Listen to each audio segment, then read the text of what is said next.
Dalam video ini, saya akan menjelaskan tentang perkembangan sosial, emosional, dan spiritual anak usia sekolah.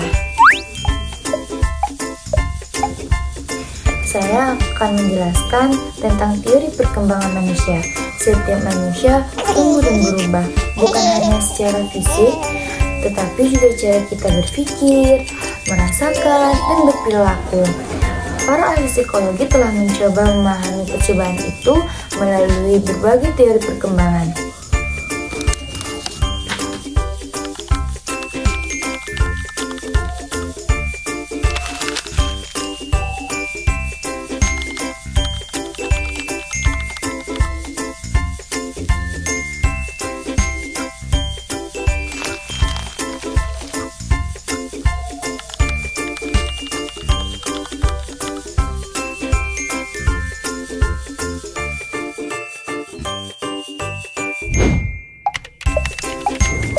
Perkembangan sosial di masa kanak-kanak adalah proses ketika anak belajar berinteraksi, berkomunikasi, dan memahami aturan sosial melalui hubungan dengan keluarga, teman sebaya, dan lingkungan sekitar. Masa kanak-kanak adalah periode penting karena disinilah dengan perilaku sosial terbentuk. Tahap balita, anak belajar bermain bersama, anak mulai bermain bersama teman, bukan hanya bermain sendiri. Mulai memahami emosi dirinya dan orang lain. Misalnya dia tahu kapan temannya sedih atau marah. Belajar berbagi dan menunggu giliran. Meskipun masih sering konflik, mereka sedang belajar mengatur keinginannya. Dan juga meniru perilaku. Anak meniru orang dewasa atau anak lain sebagai cara belajar sosialnya. Keterikatan pada keluarga, orang tua itu adalah modal sosial utama dan contoh gaya terbiasanya, gaya bicaranya, sikap dan cara menyelesaikan masalah.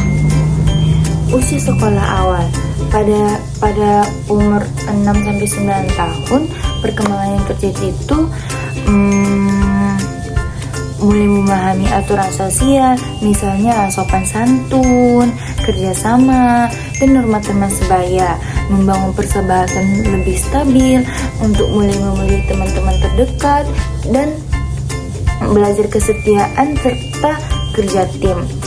Dan juga meningkatkan kemampuan komunikasi. Anak bisa menjelaskan perasaan dan memahami pesan lebih kompleks, mengelola konflik lebih baik, tidak hanya marah atau menangis, tetapi mulai berdiskusi atau mencari bantuan.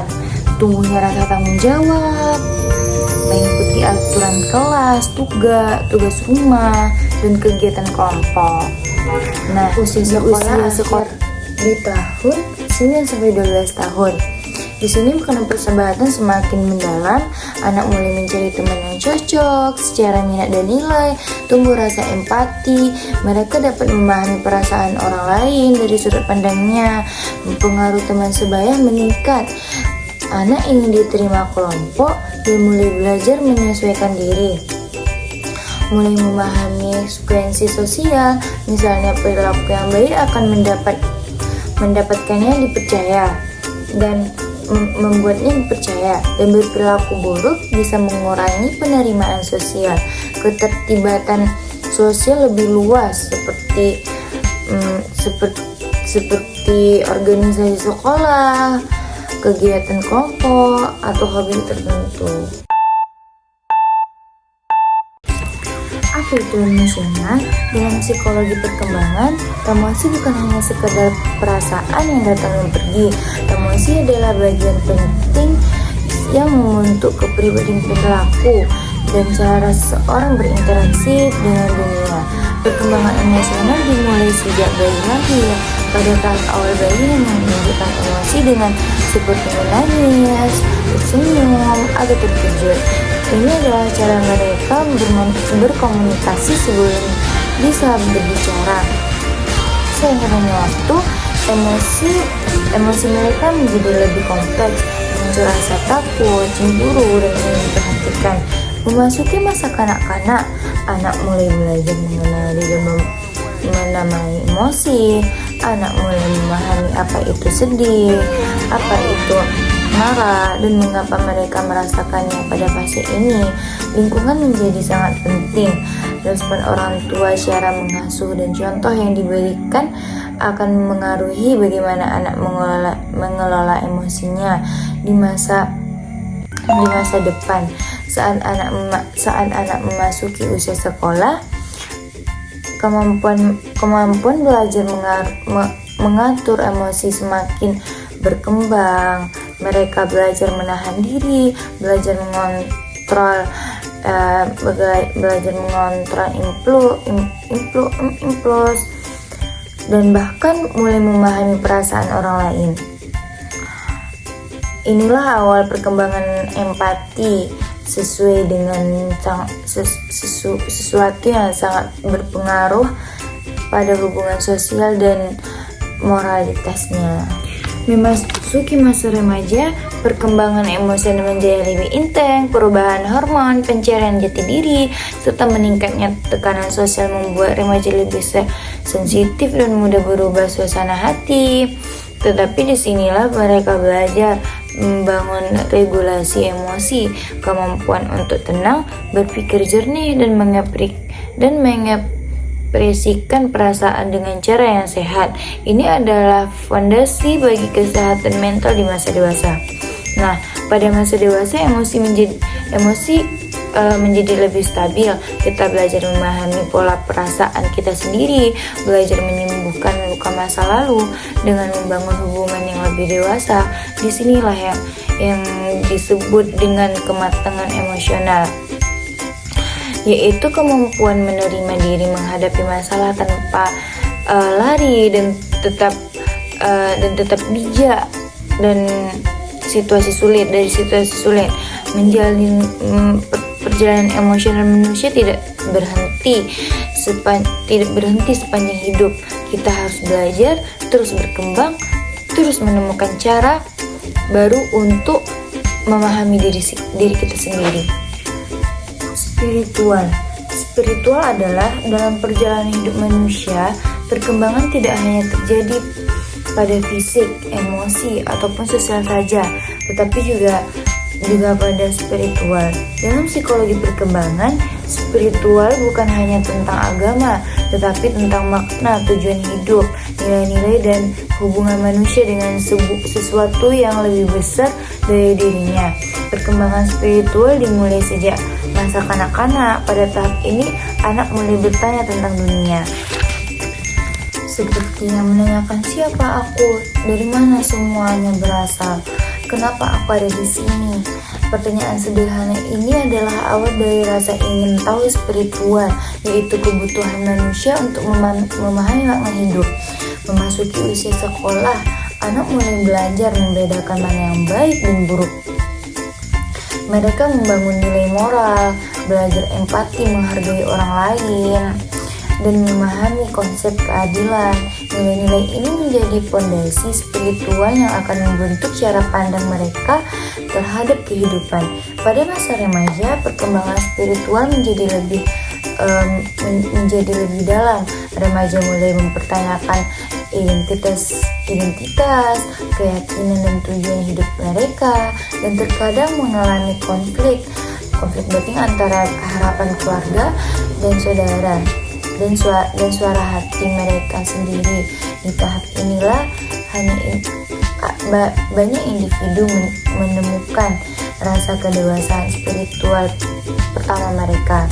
Memasuki masa dewasa, perkembangan spiritual menekankan pada pencarian makna yang lebih luas. Seorang mulai bertanya, apa tujuan hidupku? Apa yang membuat hidupku berarti bagi orang? Bagaimana cara aku memberikan dampak untuk orang, gitu kan? Pada tahap ini spiritual menjadi panduan dalam mengambil keputusan, menjalani hubungan dengan menghadapi tantangan hidup.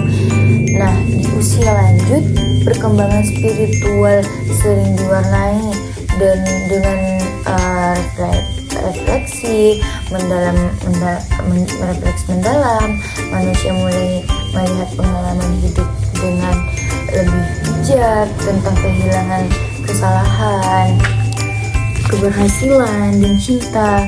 Mereka belajar menerima diri, berdamai dengan masa lalu, serta merasakan kedamaian batin yang lebih besar. Perkembangan spiritual adalah proses umum hidup yang tidak bisa dipaksakan, tidak bisa dipercepat, yaitu melalui pengalaman, tantangan, dan perjalanan pribadi setiap orang. Karena pada akhirnya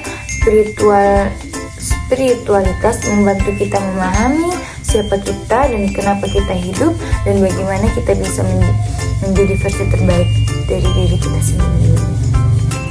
Cara mengatasi konflik antara emosional, sosial, dan spiritual adalah setiap manusia mengalami 3 perkembangan. Setiap manusia mengalami 3 perkembangan, 3 perkembangan besar dalam hidupnya, yaitu emosional, sosial, dan spiritual. Tapi seringkali ketiga aspek ini tidak sesuai berjalan sejalan. Ada saat emosi kita bertentangan dengan nilai sosial, atau nilai sosial tidak sejalan dengan keyakinan spiritual, atau kebutuhan spiritual berbenturan dengan perasaan pribadi. Nah, bagaimana sih gitu kan cara mengatasi konflik antara 3 tadi itu gitu loh, emosional, sosial, sama spiritual. Nah, caranya tuh kita mengetahui emosi secara jujur. Nah, yang kedua tuh berkomunikasi dengan cara yang dewasa, menyelaraskan nilai pribadi dengan lingkungan, menggunakan regulasi emosi, mencari makna di balik konflik itu, sama mengembangkan empati gitu. Terus juga mencari keseimbangan dan meminta bantuan saat diperlukan. Jadi konflik antara emosi, sosial, dan spiritual bukan tanda kelemahan, bukan.